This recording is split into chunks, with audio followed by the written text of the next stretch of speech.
भारत की IT and software companies के ऊपर ईरान की तरफ से अब क्या आरोप लगाए जा रहे हैं, बांग्लादेश ने भारत के क्रिकेट बोर्ड बीसीसीआई के बारे में क्या कमेंट किया है और पाकिस्तान ने यूनाइटेड नेशन सिक्योरिटी काउंसिल में मुस्लिम उम्मा का खलीफा बनने की कोशिश कैसे कर दी है। काफी सारी इंपॉर्टेंट अपडेट्स आ रही हैं जो आपको मेन स्ट्रीम के न्यूज चैनल्स के ऊपर भी देखने को नहीं मिलेंगी, इसलिए वीडियो को एंड तक देखिएगा। सबसे पहले बात करते हैं पाकिस्तान और भारत के बारे में।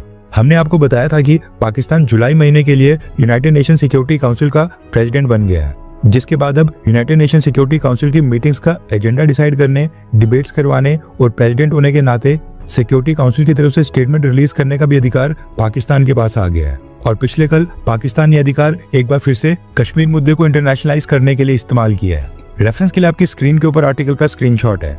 दरअसल यूनाइटेड नेशन सिक्योरिटी काउंसिल की प्रेसिडेंसी संभालने के बाद पाकिस्तान के यूनाइटेड नेशंस में परमानेंट रिप्रेजेंटेटिव आसिम इफ्तिकार अहमद ने प्रेसिडेंट के तौर के ऊपर अपनी पहली प्रेस कॉन्फ्रेंस की है। इसी प्रेस कॉन्फ्रेंस में पाकिस्तान ने कश्मीर मुद्दे को उठाया और कहा कि कश्मीर का मसला काफी दशकों पुराना मसला है, जिसके कारण आज भी भारत और पाकिस्तान के बीच टेंशंस और तनाव बना रहता है। पाकिस्तान अभी तो टेम्परेरी समय के लिए सिक्योरिटी काउंसिल में आया है, लेकिन ये responsibility ultimately security council and specially permanent members की बनती है कि यूनाइटेड नेशन रेजोल्यूशंस के आधार पर कश्मीर मसले का निपटारा किया जाए, क्योंकि कश्मीर मुद्दे को जो पॉलिटिकल, लीगल, ह्यूमन राइट्स और रीजनल सिक्योरिटी डायमेंशंस हैं, उसकी वजह से इसको इग्नोर करना अब पूरी तरह से इम्पॉसिबल हो गया है। कश्मीर का रोना करने के साथ ही पाकिस्तान ने जो डिबेट्स ऑर्गेनाइज करने का फैसला किया है वो भी उन्होंने बताई। पहली डिबेट पाकिस्तान होस्ट करेगा 22 जुलाई को और इसका फोकस होगा promoting international peace and security through multilateral and peaceful settlement of disputes, यानी कि मल्टी कंट्री कोऑपरेशन की मदद से शांतिपूर्ण हल निकाला जाए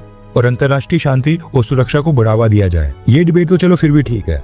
अब जो सेकंड डिबेट पाकिस्तान 24 जुलाई को होस्ट करेगा वो डिबेट है cooperation between United Nations and the Organisation of Islamic Cooperation, यानी कि यूनाइटेड नेशंस और मुस्लिम देशों के संगठन ऑर्गेनाइजेशन ऑफ इस्लामिक कोऑपरेशन के बीच आपसी सहयोग और तालमेल को बढ़ाने के लिए क्या क्या कदम उठाने जाने चाहिए, इसके ऊपर चर्चा होगी। अभी जो सेकंड डिबेट है, ये जो पाकिस्तान ने 24 जुलाई के लिए रखवाई, ये डिबेट करके पाकिस्तान दिखाना चाहता है कि हमने Muslim countries, Organisation of Islamic Cooperation और मुस्लिम कम्युनिटी की कितनी चिंता है, इसलिए हमने अपनी प्रेसिडेंसी के अंदर ये डिबेट रखवाई है। यानी एक तरह से इंटरनेशनल लेवल के ऊपर मुस्लिम कंट्रीज के सामने पॉलिटिकल स्कोरिंग करने की कोशिश है। इसके साथ ही एक बात ये भी नोट करने वाली है कि ये दोनों डिबेट्स होस्ट करने के लिए पाकिस्तान के डिप्टी प्राइम मिनिस्टर और फॉरेन मिनिस्टर इशाक डार खुद ही सिक्योरिटी काउंसिल में प्रेजेंट होंगे, यानी कि पाकिस्तान इस महीने की प्रेसिडेंसी को पूरी तरह से मिल करने की कोशिश कर रहा है। नेक्स्ट अपडेट आ रही है पाकिस्तान के celebrities, actors, drama TV, news channels और इन्फ्लुएंसर के सोशल मीडिया अकाउंट्स को लेकर। रेफरेंस के लिए आपकी स्क्रीन के ऊपर ये आर्टिकल का स्क्रीनशॉट है।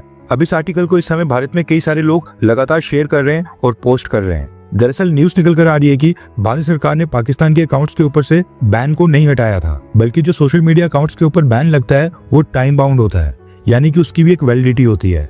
इस केस में 2 महीने के लिए टाइम बाउंड बैन लगा होता है और 2 महीने कंप्लीट होने के बाद सोशल मीडिया प्रोफाइल से बैन हट जाता है, इसलिए उनको 2 महीने के बाद दोबारा से ब्लॉक करना होता है और उसके लिए सरकार और ब्यूरोक्रेट्स को सोशल मीडिया साइट्स के ऊपर रीब्लॉकिंग रिक्वेस्ट डालनी पड़ती है। लेकिन इस बार कुछ पाकिस्तानी अकाउंट्स के लिए ये रीब्लॉकिंग ऑर्डर्स टाइम के ऊपर इशू नहीं हुए थे, इसलिए कुछ पाकिस्तानी अकाउंट्स भारत में कुछ समय तक अनब्लॉक हो गए थे। लेकिन अब भारत सरकार ने एक बार फिर इन अकाउंट्स को दोबारा से ब्लॉक करने के ऑर्डर्स री इशू कर दिए हैं और अब 1 बाय 1 इन सब अकाउंट्स को भारत में दोबारा से ब्लॉक किया जा रहा है। अब ये फेक न्यूज है या फिर कंफर्म, ये तो खैर पता नहीं, लेकिन सवाल यहाँ पर ये खड़ा होता है कि ये जितने भी पाकिस्तानी अकाउंट्स हैं ये केवल 2-2 महीने के लिए ब्लॉक ही क्यों हो रहे हैं। 2-2 महीने की बजाय एक ही बार में इन सबको हमेशा के लिए परमानेंट बैन क्यों नहीं किया जा रहा है। नेक्स्ट अपडेट आ रही है भारत और ईरान को लेकर। ईरान के सुप्रीम लीडर आयतुल्लाह खामेनेई ने बार बार कश्मीर मुद्दे को उठाकर ईरान के लोगों में भारत के खिलाफ काफी नफरत फैला दी है। न सिर्फ ईरान के एम्बेसडर या फिर ईरान के मिनिस्टर्स, बल्कि अब ईरान के न्यूज चैनल्स, न्यूज़पेपर और टीवी डिबेट्स तक पहुंच गई है। दरअसल ईरान से अगेन एक बहुत ही डिसअपॉइंटिंग न्यूज निकल कर आ रही है। रेफरेंस के लिए आपकी स्क्रीन के ऊपर आर्टिकल का स्क्रीनशॉट है। न्यूज आ रही है कि ईरान के कई सारे हार्डलाइन न्यूज चैनल्स और बड़े बड़े न्यूज़पेपर्स अब ये फेक न्यूज फैलाने की कोशिश कर रहे हैं कि ईरान में जो भारत के सॉफ्टवेयर्स इस्तेमाल हो रहे हैं उनकी मदद से ईरानियंस के सेंसिटिव डेटा और इन्फॉर्मेशन को गैदर किया जा रहा है और वो फिर इजराइल के साथ शेयर करके भारत इजराइल की मदद कर रहा है। अब क्योंकि ईरान के वेस्टर्न कंट्रीज के साथ बिल्कुल भी अच्छे रिलेशंस नहीं है, ईरान के ऊपर काफी सारे सैंक्शंस लगे हैं, इसलिए ईरान की कई सारी कंपनीज भारत की आईटी कंपनी से सर्विस लेती हैं। इसी को आधार बनाकर ईरान के न्यूज चैनल्स अब फेक स्टोरीज बना रहे हैं। रिपोर्ट में कॉन्फिडेंशियल सोर्सेज का हवाला देकर यह क्लेम किया गया है कि इजराइल की इंटेलिजेंस एजेंसी मोसाद भी इस पूरे ऑपरेशन में इन्वॉल्व है। और भारत के सॉफ्टवेयर जो भी डेटा और सेंसिटिव इन्फॉर्मेशन कलेक्ट कर रहे हैं वो सीधा सीधा इजराइल की इंटेलिजेंस एजेंसी मोसाद के पास ही जा रही है।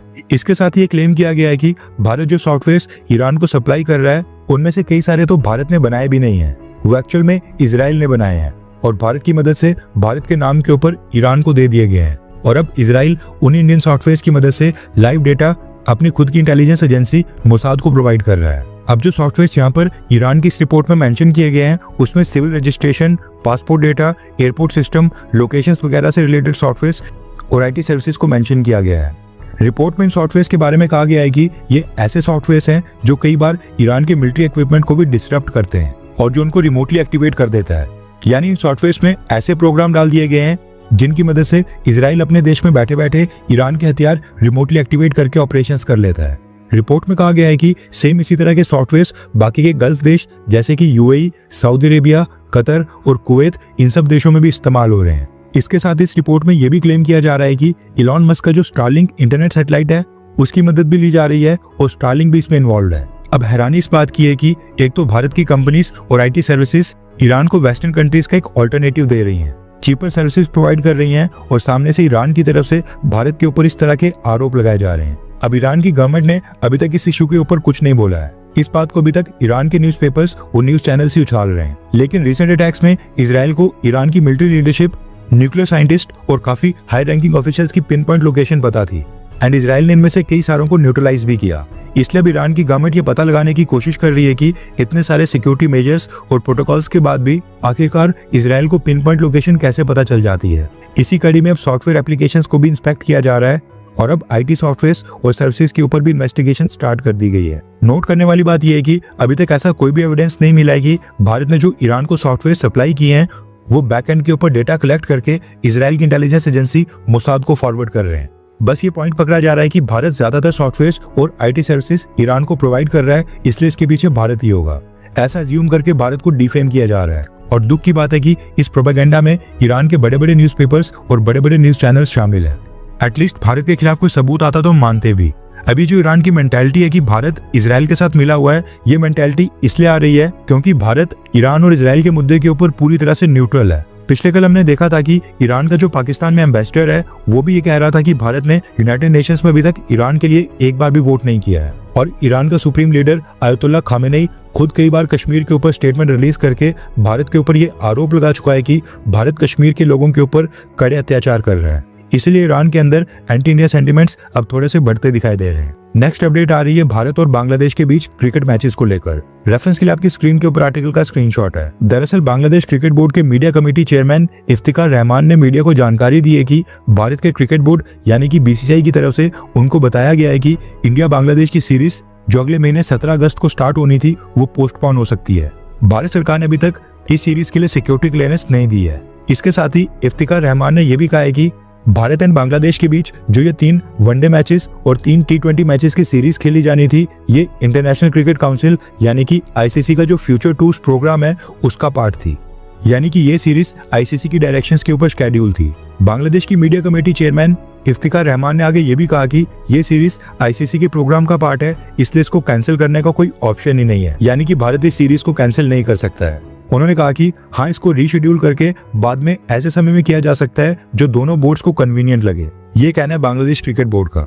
वैसे जब तक बांग्लादेश के अंदर वहां पर एक इलेक्टेड गवर्नमेंट नहीं आ जाती और ये जो बांग्लादेश की हिंदू माइनॉरिटीज को टारगेट किया जा रहा है, जब तक ये नहीं रुक जाता तब तक भारत को अपनी टीम को बांग्लादेश बिल्कुल नहीं भेजना चाहिए।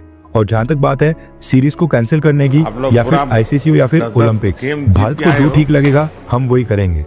हमारे लिए हमारे प्लेस की सिक्योरिटी टॉप के ऊपर है। वैसे इसके ऊपर आपकी क्या राय है? क्या भारत को बांग्लादेश के साथ क्रिकेट सीरीज खेलनी चाहिए, हाँ या फिर ना? नीचे कमेंट करके अपनी राय जरूर बताएं।